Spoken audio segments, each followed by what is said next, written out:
As very happy to be here. I work in the day at Typeform, but when I'm free on the weekend or on afternoons like this, after work, I like to hang out with the community, and it's so good to see everybody here. Very grateful for the invitation from the IT folks.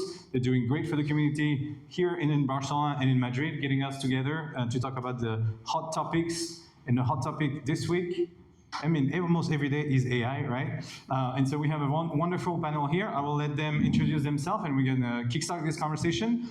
We want to have this as a really dynamic experience, right? We don't want to just ask, hey, what do you think about this topic, right? So let's have this as a conversation. I'm happy if you interrupt us in the conversation to have some opinions or like ask more things. I'm not the only one that's having this mic. So let's all have this moment together, okay? Cool, thank you. Miguel, do you like start? Tell us more about you, the experience you have with AI, some cool stuff you've been doing. Yeah, sure. So hi everyone, my name is Miguel Toscano, very Spanish name, maybe Italian. I work for Google Cloud here in Barcelona. I'm customer engineer. That at Google, it means that I work with customers. I try to sell as much as possible, and I coordinate with the service guy, in this job. My interest, my focus is data. I would say that all of us, we are involved in somehow with AI. So recently I have shifted a little bit my role just to see how we can interact with AI and data, and we can provide this new user experience for our customers in EMEA. So super happy to be here, and thank you IT for inviting me here. Happy to be. Hello, my name is Paula. I'm an engineer at IAG, which is an airline group company. And my role is I'm an AI engineer. So basically, we are developing different solutions for different needs that we have in the airline industry. And right now, I'm more focused, and it's my main focus is in images. So I'm working a lot with generating images with AI. We are like, basically. Hi everyone, my name is Romina. I am cloud architect. I am working in the consulting company. In my case, I work in the different kind of industry, but mainly in healthcare. I work in genetics, and also I work in small buildings, but especially in museums here in Europe. Also, I have part of the different group here, like Women Techmaker, and also GDG. This is another group that I am part. Cool, awesome. Maybe one first question to get started. We just had a quick talk about agents. I'm very curious to hear what you've been doing with agents and some like use cases you've been working on. Well, I think that agents, I guess that everyone is known what is an agent and all this kind of stuff. So I would say that in these 2 years that everything is evolving super fast in AI, we started with this concept of, we chat with natural language with a LLM model, we get very cool answers, and we can create things very creative and this kind of things. But now this phase is completely different. With the agents, what we are is opening new use cases where this agent can take actions, and these actions, they can execute this plan and this action without any human interventions. And this is changing the game. So every single company is looking how they can optimize what they are doing using AI and agents. And there are so many pieces around, and we can discuss this later. But basically, the use cases that are more common are use cases related to agents working like assistants in any industry. If you are shopping in e-commerce, you want to have a very similar experience than the one that you have when you are in a physical store. If you are working with a bank, you want to have like a trust advisor in your agentic application. So I'm seeing in medical training or healthcare is other industries that we are seeing these use cases with agents where the key thing is that basically we can delegate tasks to them.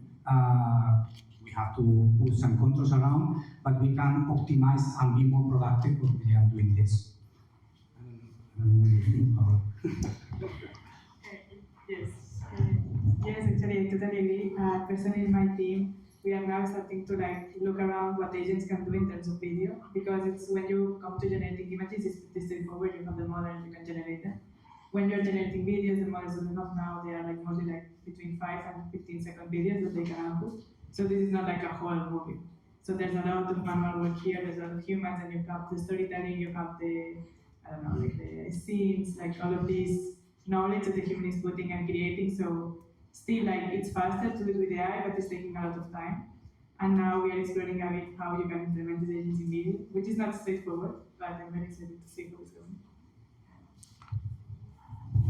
Okay, I have different opinion about it because in some projects that I work, like museums or this kind of typical when customer wants to buy a ticket or want to have more information about one experience. Yes, maybe it's very good in this situation, but in other case, I work in healthcare, and this is the real challenge to work in healthcare because it's not only about the use case. We have a lot of, previously we talked about it, but we have a lot of regulation, and also we are patients in some part of our life, and maybe when you go to the doctor, maybe you need to have the contacts or the knowledge of the people that work in the hospital, And for this reason, yes, we need to create the agent for helping to the industry, or try, in my case, for example, I work in a different agent to try to find different papers or research for the doctor, because it's really big challenge to read and know everything or know about the progress that you have when you prescribe some medicines. And for this reason, it's very complex in some cases with the diagnosis, but I think that here we need to analyze if or prioritize to help to the doctor, but not to be in contact with the final person. In this case, is the patient. This is my previous experience about it. Cool. For me, when we talk about agents, I'm visualizing myself as Gru and the minions. And I have some minions working for me. But we have, when we get started, usually agent is it's a one task thing, and so you just do it, it gives you an output. Do you have any strategy on or experience on multi-agents and how those agents should communicate, work together, come to a consensus? The minions get to a consensus, they have to be the bad guys. That's the consensus. For this question, I have to talk about Google in this case. At Google, we have what we call agent-to-agent protocol. And I think this goes in the same line I don't remember the name, sorry. Was saying about model context protocol to connect the agent with the different tools. It goes in the same line. We need to find different ways to standardize how we connect the different pieces in our agentic application. One key component is how you are going to connect, or how these agents are going to talk. And we have to standardize this the same with an API. It's the same. You basically need a language that both agents can understand. And one key thing that is what has been experimented, right? With agent-to-agent protocol is how you share the context between the different agents. Because when you start a conversation here, and this is passing from one agent to the other to finally resolve the issue, you need to propagate that context. And that's not so easy, and it can be no cost efficient, and also can introduce a lot of latency. So I think that this is something that is maybe is not that so mature, but we are getting there, I think. I don't know. Okay, I have the same idea, but in the other point is the problem is because maybe I work in architecture, and what is the best architecture for the multi-agent? Because you have the latency, Maybe when you start to create like this kind of project, you think that one task is continuous with another task, but it's not real. We don't have like a linear path, and for this reason, it's very complex.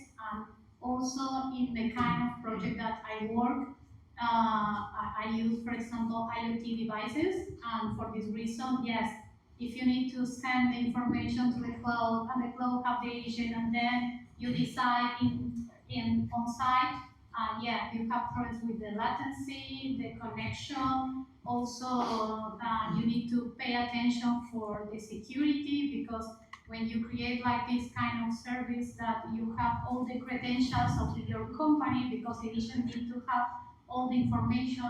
Yeah, maybe it's the dark part of this kind of project that you need to think in the architecture. But I think that I can see that in the future everything is about multi-agent, and also use a small language models for small devices, and specialize this kind of function for communicating between them. So maybe my minion idea was not that bad. Like individually they're stupid, but collectively they're intelligent. Maybe the minions live in like the Sheraton Hotel. I don't know. A lot of resources, maybe. You mentioned something that was interesting. Is like, and OpenAI released something about last week that what they call agents looks like any other workflow application, right? It looks like a Zapier workflow. It looks like N8N. Is this really an agent? Is that really taking account all the capabilities of the agents? Well, I personally haven't tested still, but I think like they are clearly moving to that way. Like OpenAI is putting a lot of effort there, and I think now you need to be like very like day to day, like checking everything that is being released, and you need to check all the tools that are available, because sometimes they are delivering. These big companies are delivering such good tools that sometimes you have some processes inside your your company that no longer they are useful. But personally, I'm not. So I don't know. That's actually a good question. I don't know how many of you in your company have an AI guild. This is something we have at Typeform, where like we try to have a group of people coming up with like, oh, what's going on and how do we implement best practices. I don't know if you have any recommendation on like exploration, staying up to date. I think it's super difficult to be up to date. Honestly, I don't know what you think, but it's super difficult. In my experience, it's impossible to digest all the information that is around. So, okay, you can try to be a date, but you need to test things to learn. It's in my experience, I don't know the rest of you, but sometimes when you read something, it looks like it's going to be perfect, but then when you test it, there are some issues, there are something that is not working well. Yeah, it's difficult to keep updated, but I would say that focus on one thing that you are building and try to know as much as possible around that and experiment, because if you don't experiment, you need to have like a clear path how you are going to experiment the new features. It's like any development cycle, right? That you have all your workflow to develop new software. With AI, I think that is very similar, but in this case, we have to experiment with things that maybe we don't control 100%. I think honestly that now you need to be really passionate if you're working in AI, because every day you have like so many new models that are coming in. So like what we do in my company, I'm very focused on image. So every time that there's a new model that is like once per week, and we try to like save a couple hours and we create like what we do as 5. So we are testing these capabilities, and sometimes it's like, okay, we already have this, or it's new but it's not that new. And sometimes it's like changing everything. So now there's a new model called Banana for editing images. And it's crazy, like we were creating workflows for editing images inside our company, and now Google releases this, and you're like, okay, everything that I have you need to delete because this is much better. So you need to be really passionate and be like aware of everything that's happening. I don't know. I don't think that I can find the magic recipes about it, but I think like the traditional things, like in my case, I work in consulting, and for this reason, maybe I have a small project. I don't want to say small, but the scope is very specific and it's very easy to find information, papers, but these kind of events also tomorrow, the event tomorrow, you have like 6-7 hours that you can find a lot of information because really it's very complex to study for 7 or 8 hours in continuous, no? And I think that this kind of events, also the meetups, is very good for know the new strategy or best practice, you know. Paula, you just mentioned something about things are shifting, and then from one day to the other, it breaks your whole workflow. I'm curious if you have implemented any ways to make sure that the next release or the new model is working properly for you. Are you using any tooling for that? So right now, it's very hard because we are working mostly in images, so the evaluation is hard. Like you don't know how to evaluate if this model is better or not. We, like based on image quality, but it's like very like susceptible for like myself or like whoever is creating these images. So right now what we are doing is that we have a lot of, so our platform is suitable for a lot of APIs, so whatever model is like the new one we can implement quickly and we can see how the users are using it and if they like it or not, if they're like, I don't know, if it's making a lot of mistakes, it's not understanding the context, we can quickly catch that and switch the model. But I think you need to implement platforms that are like very like wide. You cannot like be very specific on which model you're trying to implement. Yeah, I mean, on that, I completely agree. I would say that choose a framework that allows you to test every single model. That would be not so if the framework is very, it's very strict on what model can you use, maybe it's not the right choice. Maybe my advice here. You're talking about framework, wrappers, and the battle of the framework wrappers. And frameworks are a long discussion, right? But basically, Gamma Index, LangGraph, LangChain, EDK, OpenAI, SDK, all these different frameworks that are in the market. There are so many, and I will say that all of them, they have their pros and cons, but one thing that I would recommend to consider when you are choosing a framework is the level of abstraction of the framework, because sometimes we want to customize everything, and if you have to do this, it's a lot of work that your engineers have to do every day.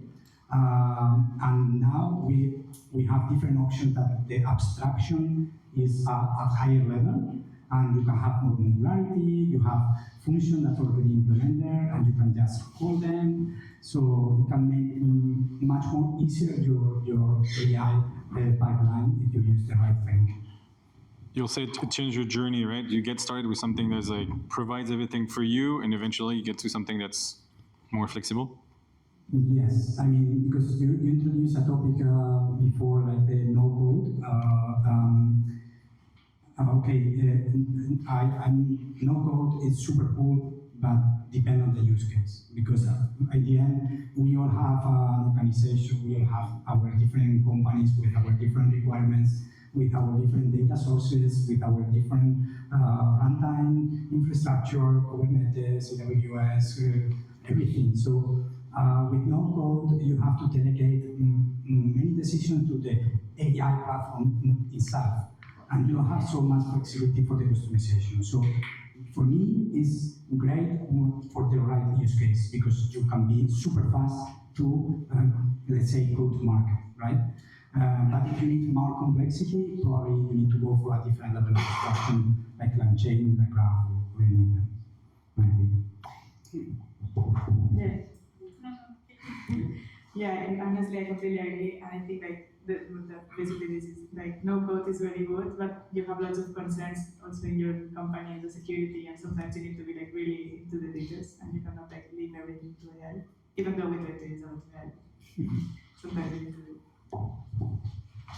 Yeah, I think I have the same idea because in my case, when I work, for example, for museums, we have a lot of information that is public. And for this reason, in this case, that you use public information, you can use no code and maybe try to understand if the performance is good or not, or maybe if you need to change. But I think that depends on the use case that you need to use them. It sounds you may have some horror stories about things that went wrong on data. No, no. Anything that could be helpful on like how you organize your data, how you get Okay.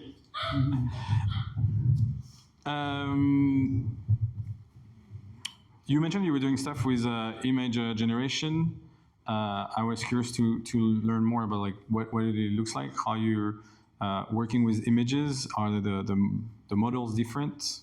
Whether Okay, so in my case, we are creating, so like I work in an airline industry, so there's a lot of ads and publicity that companies are doing. So for instance, like, I don't know, Iberia with digital with wedding, all of them try to keep like good social media, you need to have lots of images. And usually you use images that are from like big platforms, like Getty Images or Adobe, so they are stock images. Or you are paying like full photograph, full set, and you're doing your images, which is very expensive but very generic. So we are trying to give this power to the airline, so you can choose like the images that you are creating. They can be super personalized to yourself, to your style, and it's very fast and fun to create. So we are experimenting with different models, and right now we are working with Google, which like the quality is great, and in terms of legal reasons, it's like very good to work with companies because models are very safe. They don't have any legal problems right now that I know for. So like this is the terms of many companies. And you need to be very aware of what, like the images that you're generating now, they are like, you need to be careful because when you get the images from big platforms, they usually have the rights of these images because they are paying for them. If you're generating the images, you need to ensure that which rights do you have because, for instance, if I'm doing like a spot for wedding and we are opening the destination, Barcelona, Paris, we are creating an images that is beautiful, like a woman, and it's like Paris on the background and you have the Eiffel Tower. It's fine, but if the Eiffel Tower has lights on it, so it's at night, you cannot publish this. This has copyright. even if it's fake. Yeah, you cannot. Like you need to ensure. I knew the thing about the light, but you know, like if it was a fake regenerated. Okay. So how like airlines are not very prepared to have like problems. They are very safe. Legal battles, yes. They want to make them safe and everything. Images are safe, but that's safe, everything safe. So we need to put like lots of wordings in our models, so we ensure that the user is not using images that have like issues. So this is like most of our work is focused on there because the models of Google will work today. So I'm not like training models to generate images, but I'm protecting the user. Do you want to say a few words about like guardrail? Sorry. That's a good question. How do you add the guardrails? Exactly. So it's very difficult. Now the thing is that there's not like a huge platform that says everything in the world. Like you don't have like a list centralized with all the spots that have like copyright or like intellectual property. So you need to search them everywhere. So I don't know, you can scrap the whole website on internet and try to find it. In my case, we try to focus on each of the locations that we have. And I don't know if it's Paris, so we do a full investigation on which locations in Paris you can have photography, where you cannot. You can also pay for that, like you can generate the image, and if it's so good, you could pay and publish it to the author. But yeah, it's hard. You need to be very specialized. We are trying to use different tools, but at the end, it's like you need like a lawyer that is like ensuring you that this is correct. I mean, we have like a lot of like you can find it online. But the responsibility, like before publishing the image, you need to ensure that there is nothing there that you can pass it and forever for you. So I hope it was easy now. So we're replacing every job, but the lawyer we still need it. Yeah, because like you can ask an AI, but how sure you are that this is correct, Like I can go ask ChatGPT, is there anything here in this sentence that has like intellectual property? No, yeah, like my boss is someone. Miguel, you have some stories on guardrails and how to implement that? Well, basically what I heard, I'm not an expert in the part of the image generation, but I heard that it's super difficult to put these guardrails.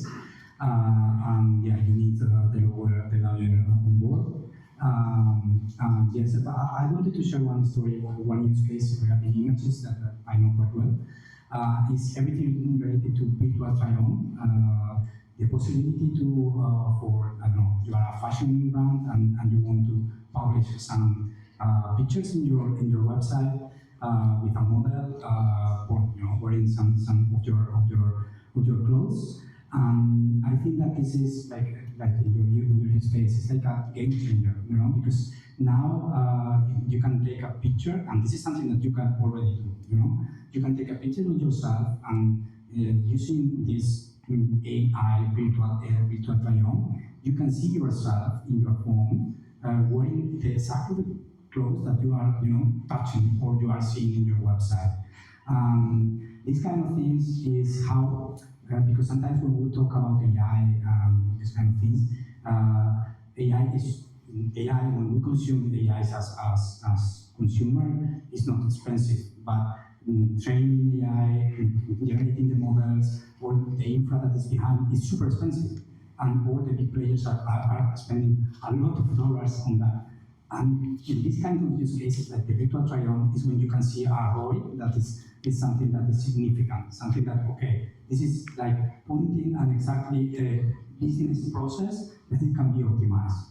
So yeah, this is just one example. And if you make a change, you realize that the cell is not working, then you can roll back to the previous version. And,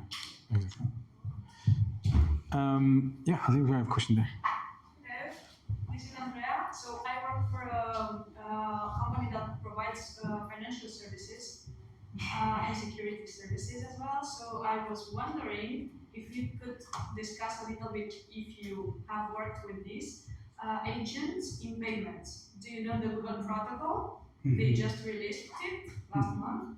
And there is another protocol from a Swift company, and Amazon is building its own protocol for e-commerce and everything. So I was wondering if you have tried those kind of AI agents, and if you can discuss a little bit on them, how secure do you think they are, how is it evolving, when it's going to be reality for everybody, so things like this.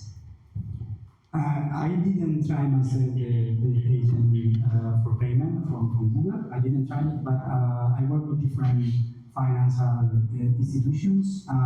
When we have a discussion around agents, security, compliance, regulatory, the big thing is that agents are very complex in terms of security because they can take action in your behalf. So the security should be in different levels. And what we have seen in our experiences is that the big issue is not with the agent itself, it's with the data that the agent is accessing. So, for example, you want to do a transaction with a credit card, there is some kind of process with validation that in the end goes to a relational database or a data system. And the problem is when you have when you allow the agent access to that data. Because there, the challenge is not just that the agent control the data that is available for the agent, it's also all the things that you have in this industry, like the tracing, the auditing, all these kind of things. You need to, if an auditor come later, you need to provide those evidence that the agent has been accessing to this and this. And that's one of the reasons because Google and other companies are creating a specialist agent for these use cases. Because those requirements are not the same requirement when you are working in other industries. They are optimizing these things in terms of security. But for me, just to, it will be at the data layer where is the big issue. Yeah. Actually, they are collaborating with OpenAI and MasterCard and Visa. And MasterCard and Visa, they are using tokenization to ensure the security you're talking about. So yeah, there is still a lot to do, and I'm sure those things are going to be complicated. But also that's why the e-commerce platforms like Shopify and Amazon, they are building on their side their own protocols so that they make sure the data they share with the user of the sales bot, let's say, right, is the one they want to share and want to, ensure safe to say. Absolutely. I think that, okay, we will have like two levels of agents, like the more generic agent that you can develop whatever you want and you can provide this experience, and the one that they should be specialized on something. And because they have specific requirements, as you were mentioned before, for healthcare, it's something that is, privacy is super important. Like notice, everything is super important. And with the finance, again, and everything related to transactions, it will be, an issue. So I see that we will, in the future, we will see more specialist agents doing this stuff, this task. And probably not from the big players. And that's my opinion. I think that there is an opportunity for companies, for AI companies, to create something very good on that area. I don't feel like an agent to help me spend my money. I'm already doing that very well, but already on stupid things. We have time for one last question, if you have a, sure. Yes. I'm just gonna be in a way with the subject here. I know in general that Google does not like the use of AI in e-commerce websites.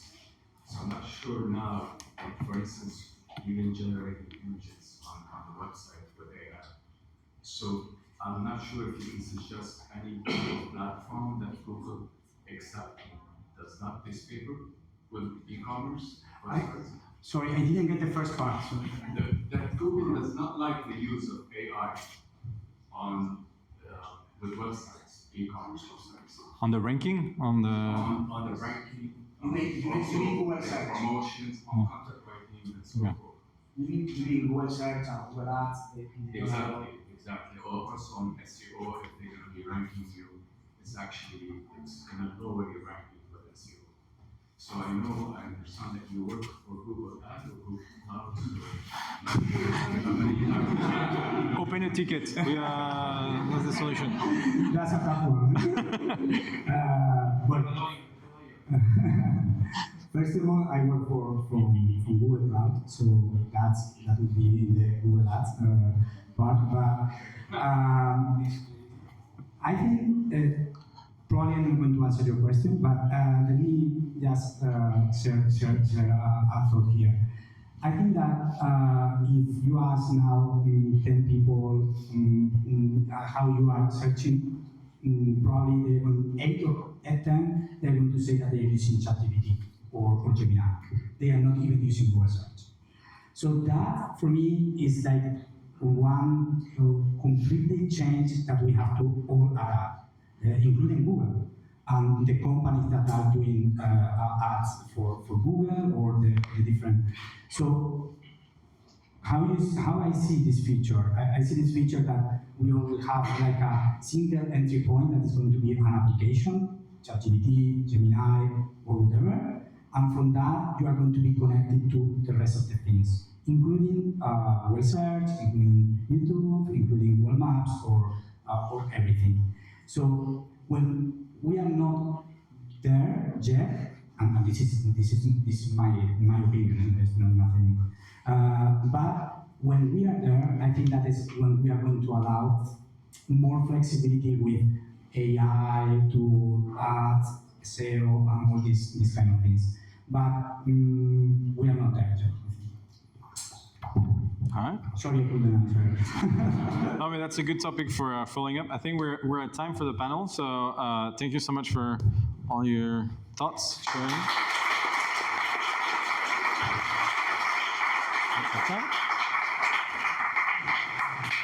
And I think now it's time for the party. There are plenty of other events this week. It's a whole AI week in Barcelona. If you're not going to the summit tomorrow, I really encourage you to catch up with all the things that are going on this week.